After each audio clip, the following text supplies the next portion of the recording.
نبی پاک صلی اللہ تعالیٰ علیہ وسلم کی زندگی میں بہترین نمونہ عمل ہے، بہترین۔ اگر کوئی شخص ایک خوبصورت ترین زندگی ترتیب دینا چاہے اور وہ محسوس کرے کہ زندگی باوقار بھی ہو، حسین بھی ہو، سکون والی بھی ہو، اور زندگی اس طرح کی ہو جس میں میری وجہ سے کسی کو تکلیف بھی نہ پہنچے، اور زندگی اس طرح کی ہو کہ میری وجہ سے کسی کا فائدہ بھی ہو جائے، اور زندگی اس طرح کی ہو کہ میرا وجود بیکار نہ ہو، میری صلاحیتوں کو زنگ نہ لگے، میں کچھ کر جاؤں، کچھ کر گزروں، زمانے کو کچھ دے جاؤں، ملت کے لیے، قوم کے لیے، وطن کے لیے، مذہب کے لیے، دین کے لیے، عقیدے کے لیے کوئی خدمات سر انجام دے جاؤں، میں کچھ نظریات میں بلندی پیدا کر جاؤں، میں کچھ کر جاؤں۔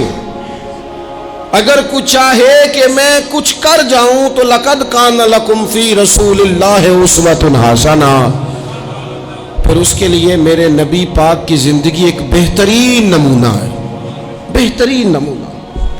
ہم نہ جب کچھ کرنا بھی چاہتے ہیں نا تو تب بھی نہ اس میں پہلے اپنا آرام سائیڈ پہ کر لیتے ہیں، اپنا سکون سائیڈ پہ کر لیتے ہیں، اپنا کھانا پینا، اپنا نفع سائیڈ پہ کر لیتے ہیں، پہلے ساری چیزیں اپنی ذات کی اس میں سے مائنس کر کے پھر ہم کچھ کرنا چاہتے ہیں۔ تو ایسے تو نہیں نہ کچھ ہوتا، نہیں کرنا کچھ نہ پڑے، نام زیادہ ہو، خدمت کوئی بھی نہ ہو، نمبر پہلا ہو، ڈیوٹی کوئی بھی نہ ہو، اجر سب سے زیادہ ہو۔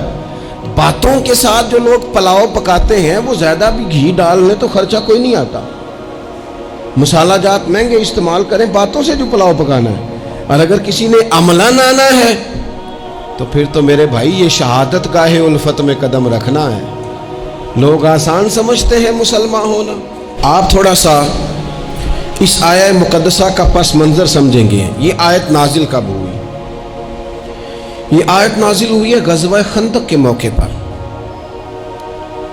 سارے عرب قبائل جمع ہو کے یک بارگی انہوں نے حملہ کر دیا مدینہ طیبہ پہ،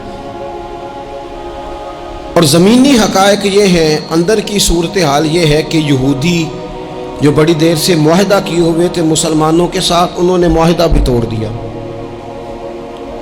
منافقین مدینہ طیبہ میں جو بڑا اظہار کرتے تھے ظاہری جملوں اور لفظوں کے ساتھ، وہ پیچھے ہو گئے۔ قحط کا زمانہ ہے، معاشی حالات بھی بڑے سخت ہیں۔ اب ان حالات میں سارے کا سارا عرب کفر جو ہے وہ جمع ہو کے آ گیا۔ اب حضور نے ان کے خلاف کھڑے ہونا ہے، صحابہ کو جمع کیا گیا، مشاورت کی گئی، اب کیا کیا جائے۔ حضرت سلمان فارسی رضی اللہ تعالیٰ انہوں نے مشورہ دیا کہ یا رسول اللہ صلی اللہ تعالیٰ علیہ وسلم، ہمارے علاقے میں یوں ہوتا ہے کہ جب اس طرح کا معاملہ ہو تو خندق کھودی جاتی ہے، اس میں آگ جلائی جاتی ہے اور پھر دشمن سے مقابلہ کیا جاتا ہے۔ اب خندق کھودنی ہے اور اتنی بڑی کھودنی ہے کہ گھوڑا اس کو کراس نہ کر سکے، تو اس کے لیے بھی تو اسباب چاہیے۔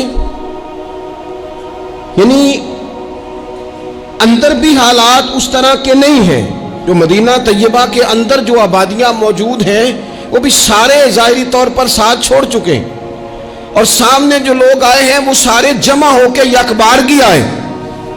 اب مقابلہ ہے اور مالی حالات بھی کمزور ہیں۔ حضور نے فرمایا کھودو بھائی خندق۔ کیا غریبوں کے بچے صرف دکھ اٹھائیں گے؟ مسکینوں کے بچے صرف دنیا میں دکھ اٹھائیں گے؟ حضور نے لوگوں کی اس بات کو غلط کیا۔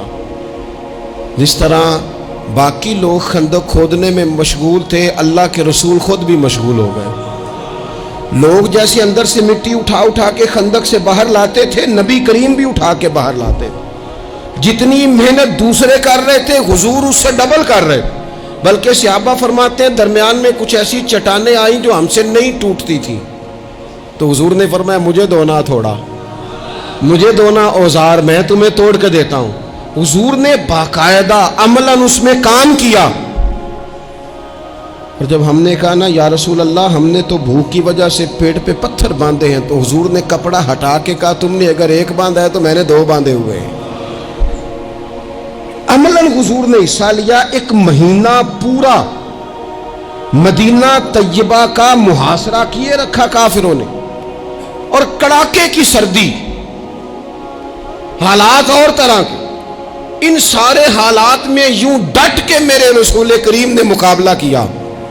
یوں ڈٹ کے مقابلہ کیا کہ وہ جو آئے تھے نا مہینہ پورے کے لیے اور سارے جمع ہو کے آئے تھے، نتیجہ یہ نکلا کہ وہ ایک دوسرے کو برا بھلا کہنے لگے. تو غدار ہے، دوسرا قبیلہ کہتا تو غدار ہے، تو نے کہا تھا جیت جائیں گے، تو ہمیں لے کے آیا تھا، تو نے شرارت کی تھی. ایک مہینہ محاصرہ کرنے کے بعد وہ سارے وہاں سے خائب و خاسر ہو کر ذلیل و رسوا ہو کے نکل گئے. اور ان سارے حالات میں حضور یوں ڈٹ کے کھڑے ہوئے کہ کمزور پڑنے والے لوگوں سے، پریشان رہنے والے لوگوں سے، چھوٹی چھوٹی باتوں پر گھبرا جانے والی امت سے، اور ذرا سی باتوں پر ٹینشن طاری کر لینا اور کالا جادو ہو گیا، نظر لگ گئی اور فلانا آ گیا اور فلانے کی وجہ سے ایسا ہو گیا اور فلانے نے مجھے یوں کر دیا اور فلاں کی وجہ سے میں کامیاب نہیں ہو سکا اور فلانا میرے ساتھ چلتا. تو اللہ کریم نے ان ساری کمزور باتیں کرنے والے ہم جیسے لوگوں کو سمجھایا کہ یہ حالات دیکھو اور میرے رسول کا ڈٹنا دیکھو، اور ان حالات میں بھی پورے کفر کو بھگا دینے کا انداز دیکھو. لَقَدْ كَانَ لَكُمْ فِي رَسُولِ اللَّهِ أُسْوَةٌ حَسَنَةٌ، فرمایا تمہارے لیے میرے محبوب کی زندگی میں بہترین نمونہ ہے.